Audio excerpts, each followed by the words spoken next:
Programa ricardoholandini.net.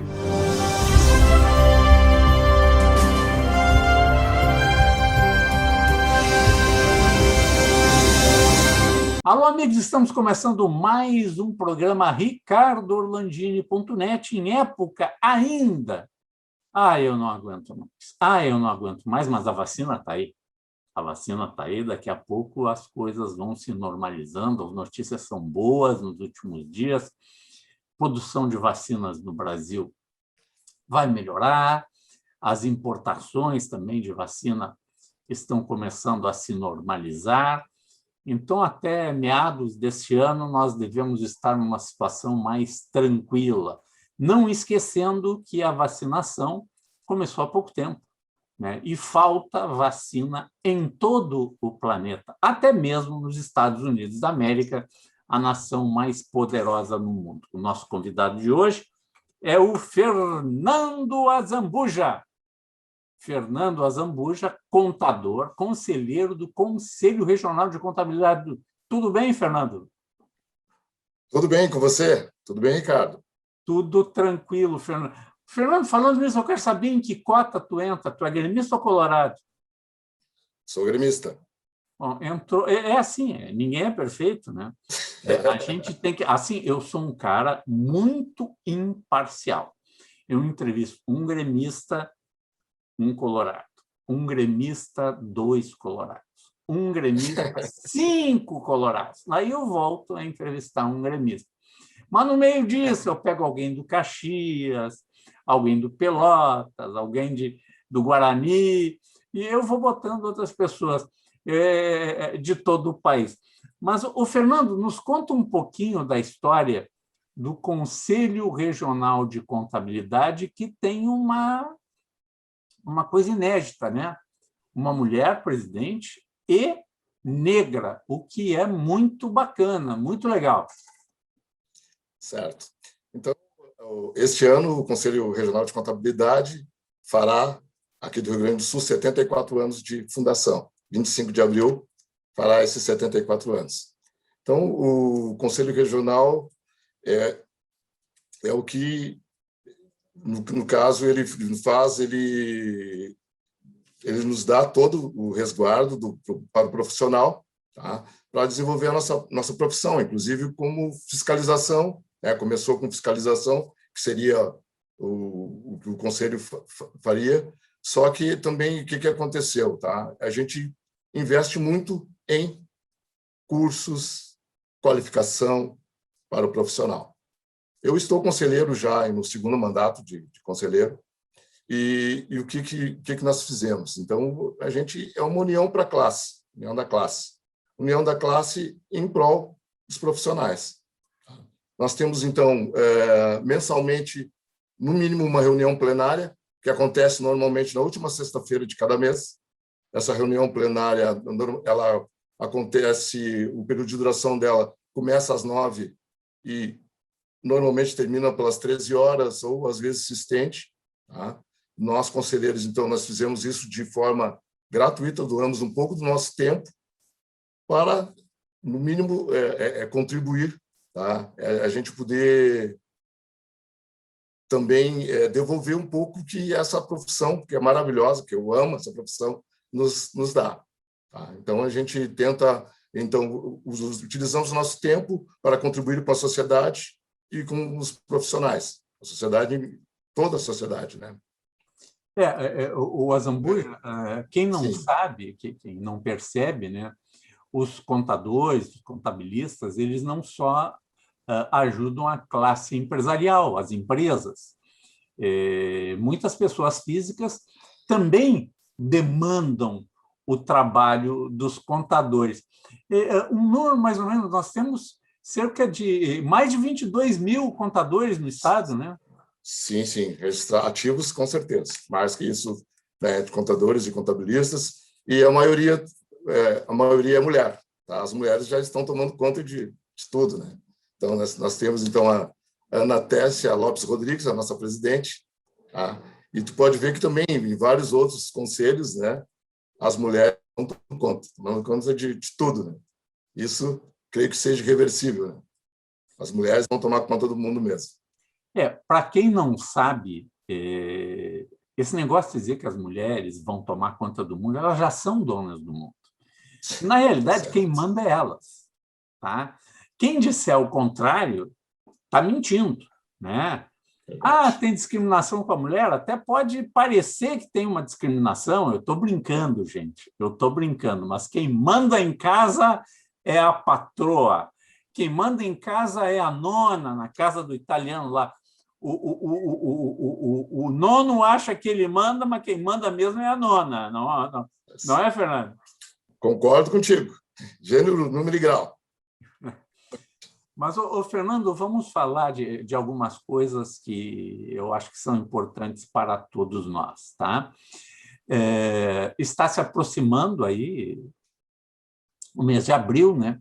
Em tese, dia 30 de abril, encerra o prazo para fazer o imposto de renda pessoa física, né?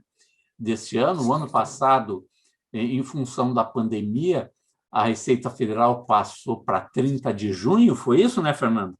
Foi 30 de junho, exatamente. 30 de junho. Em tese, não se fala nada de prorrogação para esse ano. Poderá acontecer ou não. O ideal é a gente trabalhar dentro dos prazos legais, ou seja, nós temos a declaração do imposto de renda pessoa física até o dia 30 de abril. Você pode baixar no site da Receita Federal, né? A declaração do imposto de renda, fazer em casa e, eventualmente, se você precisa de alguma orientação, procurar algum contador, né? Tem mais de 22 mil contadores no estado que podem te orientar em alguma complexidade que tu tenha mais, uma orientação, fazer a coisa certa na declaração do imposto de renda. E eu já queria começar com duas coisas que eu acho extremamente importantes, que englobam uma coisa só. Nós temos o Fundo Estadual da Criança e o Fundo Estadual do Idoso, tá? Que é extremamente importante. Você pode, do imposto a pagar, você pode doar parte do imposto a pagar. Tu ia dar isso para a União, gente, não vai tirar do teu bolso. Tu já vai pagar. Pô, vai lá e dá uns 2 cliques a mais ou pede uma orientação a um contador e faz a doação para o fundo da criança e do adolescente e para o fundo do idoso. Como é que faz isso, Fernando? Como é que faz? Certo. Então, o básico é o seguinte. Então, a declaração ela tem que ser a declaração completa. Tá? Se for a simplificada, ela nem vai abrir o campo de doação. Certo? Então, o próprio programa, ele já, como a gente vai fazer diretamente, essa destinação é diretamente no programa, ele já calcula o valor que tu pode doar. Então, tu pode doar para o fundo do idoso, o fundo da criança e do adolescente. E tu pode também direcionar isso, então, por exemplo, a nível municipal e nível estadual. Daí são isso que a gente fala, que tem a campanha da Assembleia Legislativa, da qual nós participamos, que são os valores que ficam. Então, esses valores não vão para a União, eles vão ficar no Estado, seja no seu município ou seja no Estado. Então, no caso, na própria, então, na declaração, vai conseguir destinar esses valores clicando lá em valores do ECA. Tá? No caso, tem um ícone que tu clica e ele já vai te dizer qual o valor. Se está disponível, tu pode doar todo o valor que estiver disponível. 3% para o idoso e 3% para a criança. Tá? Então, eu oriento sempre a ver que a declaração é completa, que vai ser doado, oriento sempre a fazer essa doação. É muito importante esse trabalho que a gente faz de convencimento, porque o que acontecia antes, Ricardo? Muitos anos as pessoas achavam que se eu for fazer a doação, eu vou cair na malha. Não, isso não acontece. Tá? Pode cair na malha por outras coisas. Inclusive, tem vários pontos que caem na malha, tá? Que pode ser, mas não este não. Então, é um dinheiro destinado, por exemplo, a gente tem previsão de 400 milhões, tá? Que vai gerar 400 milhões para a doação, e que, se bem trabalhado, esse dinheiro vai ficar para quem realmente precisa. Tá? É uma coisa muito séria, tá? É sério, só consegue pegar, então, esses valores que foram destinados para essas instituições, prestando conta. No caso, as entidades têm que fazer uma prestação de contas para poder acessar esses valores que estão disponíveis, tá? No fundo do idoso ou da criança. Não são todos os municípios, o idoso ele é mais recente, então não são todos os municípios que têm essa disponibilidade de doar para o idoso, mas você pode destinar para um outro município, pode também destinar para o Estado. Tá? Esse valor de 3%, então, 3% para o idoso e 3% da criança, que vai dar 6% do valor devido. Isso o Fernando, o interessante também é que dá para fazer a doação agora, neste momento, né, do imposto a pagar, né? Mas vamos pegar, por exemplo, a SPAM, que certo. Tem Fundo do Idoso. Ela tem um projeto aprovado de captação certo. Desse recurso. Você, em outro momento, pode, durante todo o ano, fazer essa destinação e daí sim. Vai direto para a SPAM e em 2022 tu vai acertar com o imposto que tu ia pagar mês a mês, em vez de tu pagar para a União, parte dele tu já bota lá na conta da SPAM, que os idosos agradecem, né? Exatamente. Tá? Quando está no ano em curso, você pode destinar qual a instituição. Né? Então, pode ser então para a SPAM, eles têm um projeto lá, está o projeto aprovado, esse valor já vai para aquele projeto. Tá? Então, é 6%, ele pode basear no imposto de renda do ano anterior e fazer essa doação. Depois, no ajuste anual, ele já vai ver o que tinha destinado, então, isso não vai ter, ele não vai te limitar que tu faça essa doação. Tá? Pode ser só que a dedução é o valor até 6% do valor devido. E assim, o Fernando, parece, 6% é pouco. Olha aqui, ó, se é R$1.000, tá? Se é R$10.000, né, que uma pessoa paga no ano, tá? R$10.000, 6%, são R$600 que entra na conta lá e é um diferencial. Olha, é uma graninha. Se todos fizerem, o pessoal da Receita Federal estima aquele valor de 400 milhões que está voando aí no ar do Rio Grande do Sul, que as pessoas pagam para a União, mas que podem, em vez de ir direto para a União, pode ficar nesses fundos do seu município, né, ajudando crianças, adolescentes e idosos, né, Fernando? Exatamente, isso aí. Tá? Então, nós trabalhamos muito, então, eu digo, essa é a importância do profissional. Tá? Então, saber como vai destinar esse valor.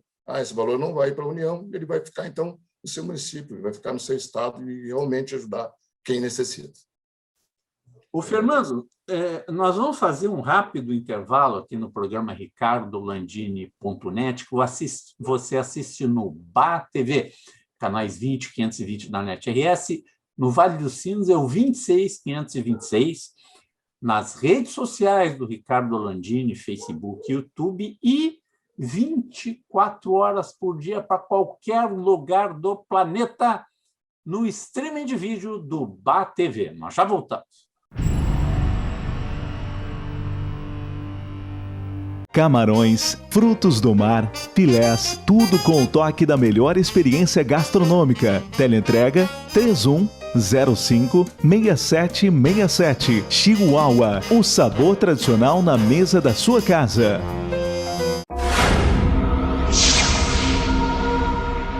Estamos de volta com o programa ricardolandini.net, conversando com o conselheiro do Conselho Regional de Contabilidade, Fernando Azambuja.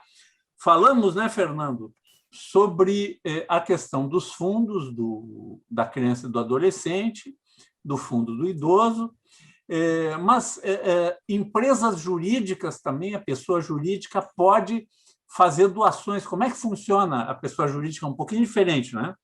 É diferente, exatamente. Então, ela também pode doar para um projeto, tá? Projeto de incentivo à cultura, só que o percentual é 1% do imposto devido, tá? Apurado. E ela também tem, no caso, ela tem que ser tributada pelo lucro real. São empresas, então, do lucro real. São grandes empresas, né? Normalmente que optam por esse tipo de tributação, tá? Lucro real. E pode também destinar para esses projetos, que eu acho que também depende muito de uma orientação do contador, né? Para poder fazer essa doação. É no outro momento, né, que faz essa doação à pessoa jurídica, né? Sim, ela apura, por exemplo, o lucro real, então ele faz trimestralmente, tá? Então, a cada trimestre é apurado. São efeitos trimestral. Perfeito. Fernando, o Leão está aí de olho, né? Em tese, a princípio, é 30 de abril, que nós vamos ter que prestar contas ao Leão. Que dicas tu tem para dar para as pessoas físicas, que muita gente tem dúvida, dependentes, até que idade, estudantes, quem pode, quem não pode, valores, tá? E mais, também, né? A qualquer momento, você cria uma diversidade na tua vida, tu tem lá que fazer uma declaração de espólio, alguém faleceu e você ficou responsável pelo espólio. Então, tudo isso aí, um profissional da área contábil pode te orientar melhor, né, Fernando, de como fazer essa declaração. Dá algumas dicas para nós aí, Fernando. Certo. Dicas. Não deixe para entregar sua declaração no último dia. Elabore, junte todos os documentos, sente-se à frente do seu computador e comece a lançar. Por quê? Saber se você tem imposto de renda a pagar ou a receber. Tá? Poder planejar, então, fazer esse planejamento. Qual a melhor data para entregar? Por exemplo, quem tem restituição, a Receita Federal, no caso, ela premia quem entrega primeiro. Tem também, sim, as pessoas com mais de 60 anos têm prioridade na entrega. Os deficientes físicos, todos esses têm prioridades. E depois? É por ordem de entrega. Então, não deixe para o último dia. E também, o que também a gente aconselha muito é o seguinte: revise sua declaração depois de entrega. No máximo 2, 3 dias, no máximo 5 dias, a declaração está processada. Faça um código de acesso para poder acessar, então, a Receita Federal e monitorar esse processamento. A maioria das pessoas que recebem hoje notificação, que são notificadas pela Receita Federal e que são multadas, é porque não acompanham o processamento da sua declaração. Caso acompanhe, dificilmente ela vai ter uma surpresa de já chegar uma notificação e ela não poder mais retificar. Então, de tempo em tempo, olhe, vai lá, acesse a Receita Federal pelo ECAC, tá? Ou com código de acesso, ou o certificado digital, e veja o processamento da sua declaração. O interessante que vai ser, tá? A partir deste ano, desse imposto de renda, a partir de 25/3, tá? A pessoa poderá buscar a declaração pré-preenchida, ou seja, com um código de acesso. Hoje isso já existe, essa facilidade, para quem tem certificado digital. Tu acessa, então, tu consegue buscar as fontes que declaram, tanto as fontes de rendas e fontes, por exemplo, os pagamentos que tu faz de médico, clínicas médicas ou dentárias, tu já consegue buscar tudo na pré-preenchida. Então, quer dizer que minimiza muito o teu trabalho. Às vezes, até tu nem esqueceu que tu tivesse aquele atendimento naquela clínica, não guardou a nota fiscal, e isso tu já busca lá nos dados da Receita Federal. E a Receita Federal, a partir do dia 25/3, ela vai implementar para quem tem acesso com código de acesso, não só com certificado digital. Isso é uma novidade muito boa. Isso facilita muito a vida de todos, né? principalmente do contribuinte, que dificilmente ele vai esquecer uma fonte, de declarar uma fonte. Quem é médico, por exemplo, lá, que presta serviço tem várias fontes, normalmente se passa e não, esqueceu de informar uma fonte, pronto, já caindo na malha. Então, uma das dicas, boas dicas, é essa. Tá? E também as pessoas têm que cuidarem quem pegou o auxílio emergencial, certo? Por exemplo, ela se declarar o imposto de renda, se ela tiver, então, no rendimento tributável e tenha pego o auxílio emergencial, tá? Ela terá que devolver, ela vai ter que devolver esses valores, ela e os dependentes. Então, tem que saber, estudar caso a caso, para saber se vale a pena deixar o dependente ou não. Porque quando ele efetuar a entrega, já vai ter o aviso. Então, tem um cruzamento. Então, para quem pegar o auxílio emergencial e que ultrapassou o limite, vai ter que devolver. Vai ter que devolver o auxílio emergencial. Então, é interessante que estude, tá? Que veja caso a caso, estude caso a caso, para não ter surpresa depois do leão. O leão ele é até manso, tá? No caso, se observar algumas coisas, né? Tem que se observar sempre. É tudo certinho. Mas, Fernando, vamos lá. Fica isento de pagar imposto de renda quem ganha 28 mil e pouco, né? Isso, exatamente. Até isso não precisa declarar. Daí o cara ganhou 28 mil e pouco, tinha uma renda de 28 mil e pouco e pediu o auxílio emergencial no ano de 2020. E estourou. Tá? Ganhou auxílio emergencial. O que acontece com esse cidadão? Auxílio emergencial é o emergencial para quem precisa mesmo, e não que tinha outra renda. Exatamente. Então, ele vai ter que devolver. Tá? Quando ele efetuar a entrega da declaração, ele já vai ser notificado, já vai ter um DARF para ele poder devolver esse valor. Dependentes. Tá? Escola. Até o 2º grau e 3º grau. Idades. Isso, exatamente. Então 24 anos. Né? No ano que tu completou os 24 anos, se tu estiver cursando faculdade, né? Curso superior ou de extensão. E 2º grau, 21, até que idade? Então, se fosse 21 anos. Até os 21. Até os 21. Tá. Certo. Planos de saúde. Os planos de saúde. Isso é ilimitado. Tá? O valor é ilimitado. Não tem limite para planos de saúde. Planos de saúde, despesa médica, despesa odontológica. Tudo entra lá no desconto. Declara direitinho, bonitinho. Declara direitinho, exatamente. Exato. Declara bonitinho, despesas médicas, botando, no caso de recibo, pessoa física do médico, ou profissional da área. Exatamente, o CPF. Ou os recibos, notas fiscais, tem que ter essa documentação, não é? Tem que ter, exatamente. Sai e deu até logo. Tem um cruzamento. Principalmente, exatamente. Tem cruzamento, exatamente. A Receita Federal, então, ela cruza. Não adianta colocar lá um CNPJ e colocar isso como despesa, que com certeza vai cair na malha. Existe esse cruzamento. Tá? Hoje, temos cruzamento para tudo. Que mais? Eu esqueci alguma coisa, Fernando? Uma coisa muito comum, que é a transação compra e venda de carro, por exemplo, que é de pequeno valor. Tá? O cara vendeu um carro de 20 mil, de 30 mil, como é que é? Então, até 35 mil são considerados bens de pequeno valor. Então, não tem. Então, o que a pessoa tem que saber? Vendeu o imóvel, certo? Vendeu o imóvel. Então, o imóvel está declarado pelo valor histórico, certo? O que ele pode acrescentar? Ele acrescenta, por exemplo, se tiver as notas fiscais, as benfeitorias, que se coloca desde a data da aquisição. Então, quando vende, então, se apura o ganho de capital. Então, é o valor histórico pelo valor da venda. Na diferença, se tributa 15%. É muito importante isso, né?